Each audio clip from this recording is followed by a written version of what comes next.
Friends, हमारे channel welcome education में आप सभी का स्वागत है।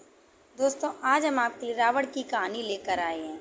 रावण ब्राह्मण की संतान थी, फिर भी वह असुरों का रावण कैसे बना, आइए जानते हैं।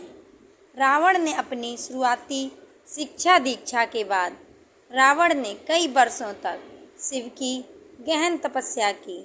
तपस्या के दौरान रावण ने शिव जी को प्रसन्न करने के लिए बलिदान के रूप में अपना सिर 10 बार काटा।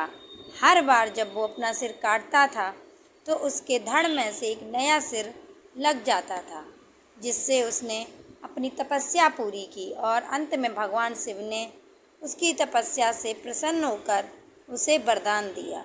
तब रावण ने अहंकार में अपने वरदान में नश्वर इंसानों को छोड़कर देवताओं, राक्षसों, सांप और जंगली जानवरों से हानि न होने का वर मांगा, जिसका मतलब था कि ये सभी प्रजातियां उसे कोई नुकसान नहीं पहुंचा सकती।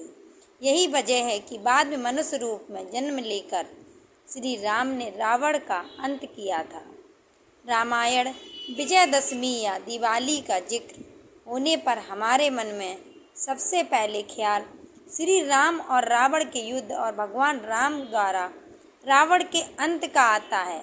लेकिन शास्त्रों में रावण को एक दैत्य, राक्षस, अत्याचारी के अलावा भी कई रूपों में वर्णित किया गया है। रावण को महान विद्वान, प्रकांड पंडित, महाज्ञानी, राजनीतिज्ञ, महाप्रतापी, महापराक्रमी, योद्धा और अत्यंत बलशाली जैसे नामों से पुकारा गया है।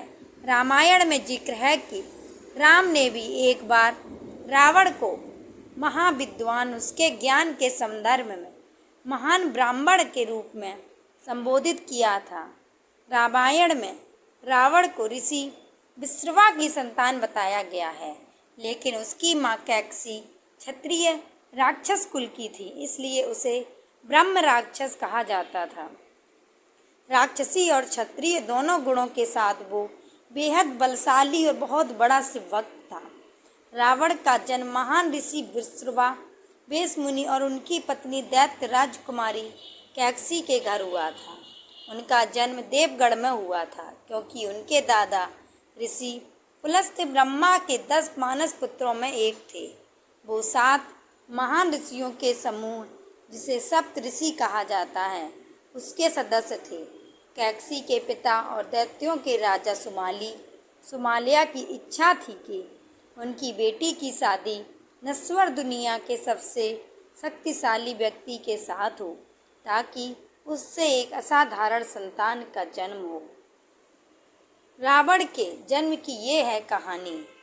उन्होंने अपनी बेटी के लिए आए विश्व के सबसे बड़े से बड़े राजाओं के प्रस्तावों को ठुकरा दिया, क्योंकि वो सभी उनसे कम शक्तिशाली थे। कैकसी ने इसके बाद ऋषियों में अपने लिए वर की खोज की और आखिर में विश्रवा ऋषि को शादी के लिए चुना, जिनका एक और बेटा कुबेर था। रावण ने बाद में अपने सौतेले भाई कुबेर से लंका छीन ली और उसका राजा बन गया।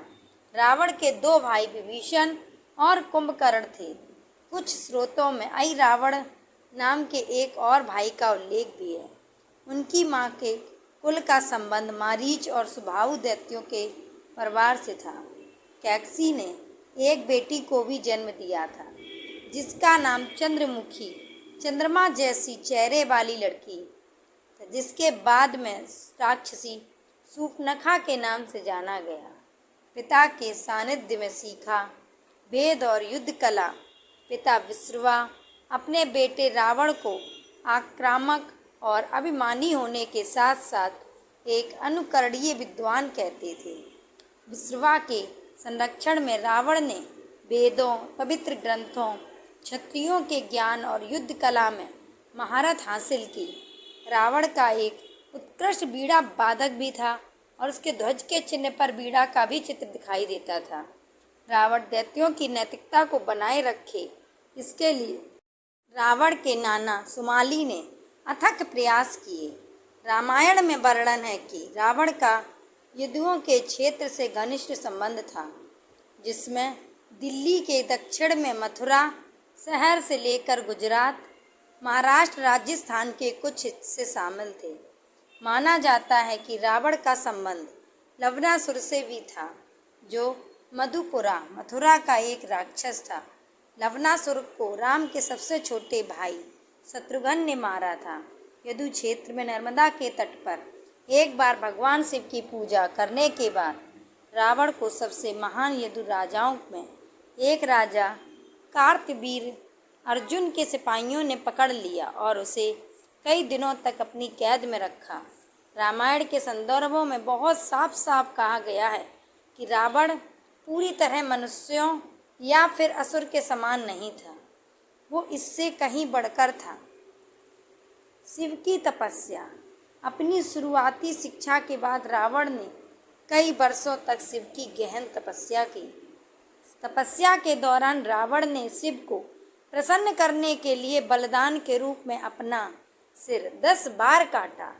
हर बार जब वो अपना सिर काटता था तो उससे धड़ में एक नया सिर लग जाता था, जिससे उसने अपनी तपस्या पूरी की और अंत में भगवान शिव ने उसकी तपस्या से प्रसन्न होकर उसे वरदान दिया। रावण ने भगवान शिव से अमरता, सदा अमर रहने का वर मांगा, जिसे शिव ने देने से इनकार कर दिया, लेकिन उन्होंने उसे अमरता का दिव्य अमृत दिया। इस वर का अर्थ था कि रावण जब तक जीवित रहेगा तब तक उसे परास्त नहीं किया जा सकता। रावण ने अपने अहंकार में वरदान में नश्वर इंसानों को छोड़कर देवताओं, राक्षसों, सांप और जंगली जानवरों से हानि न होने का वर मांगा, जिसका मतलब था कि ये सभी प्रजातियां उसे कोई नुकसान नहीं पहुंचा सकती। यही वजह है कि बाद में मनुष्य के रूप में जन्म लेकर राम ने रावण का अंत किया था। शिव ने उसके सभी 10 कटे हुए सिरों के अलावा दिव्य शस्त्र और कई प्रकार के चमत्कार की शक्ति दी। इसी वजह से रावण को दशमुख या दशानन कहा गया। ऐसे बना रावण लंका का राजा। आइए जानते हैं। इन वरदानों को हासिल करने के बाद रावण ने अपने दादा सुमाली की तलाश की और अपनी शक्ति का विस्तार करने के लिए सेना का नेतृत्व करने लगा। इसके बाद रावण की नज़र लंका पर पड़ी और उसने उस पर कब्जा जमाने की कोशिश शुरू कर दी। लंका एक बेहद सुंदर और रमणीय शहर था, जिसे शिव और पार्वती के लिए विश्वकर्मा द्वारा बनाया गया था। बाद में ऋषि विश्रवा ने लंका में यज्ञ के बाद शिव से उसे दक्षिणा के रूप में मांग लिया। इसके बाद कुबेर ने अपनी सौतेली माँ कैकसी के जरिए रावण और अपने अन्य भाई बहनों को ये संदेश पहुँचाया कि अब लंका उनके पिता विश्रवा यानी उन सभी की हो चुकी है। लेकिन बाद में रावण ने लंका को बलपूर्वक छीन लेने की धमकी दी, जिसके बाद पिता विश्रवा ने कुबेर को सलाह दी कि वो लंका रावण को दे दें, क्योंकि रावण अब अपराजेय है।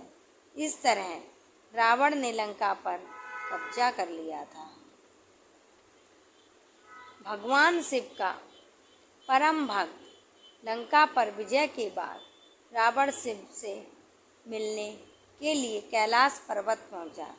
शिव के वाहन नंदी ने रावण को अंदर जाने से मना कर दिया। इससे वो नाराज हो गया और नंदी को चिढ़ाने लगा।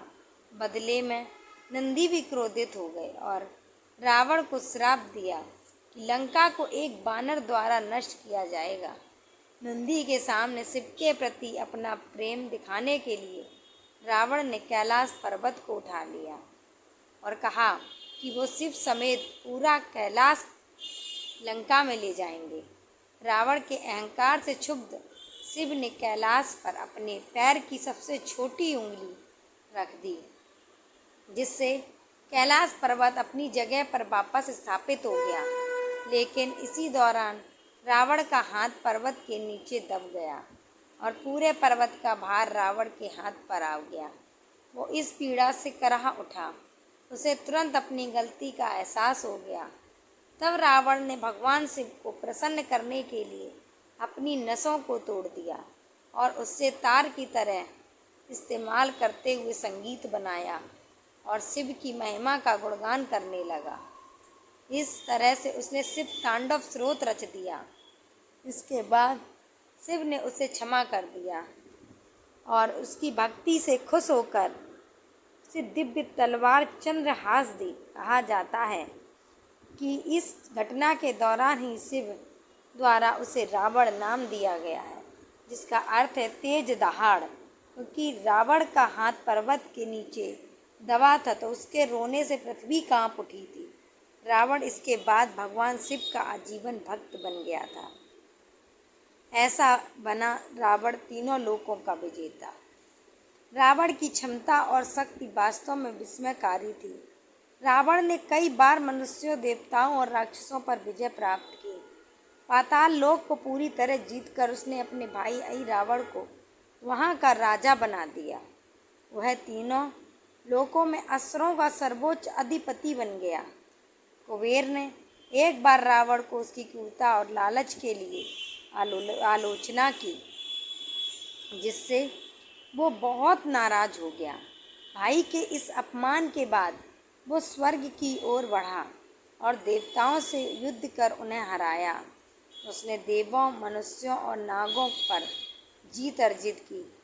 रामायण में रावण का सभी मनुष्यों और देवताओं पर विजेता के रूप में जिक्र किया गया है। हालांकि रावण का अहंकार ही उसके जीवन का अंत बना। दोस्तों, ये थी रावण की कहानी।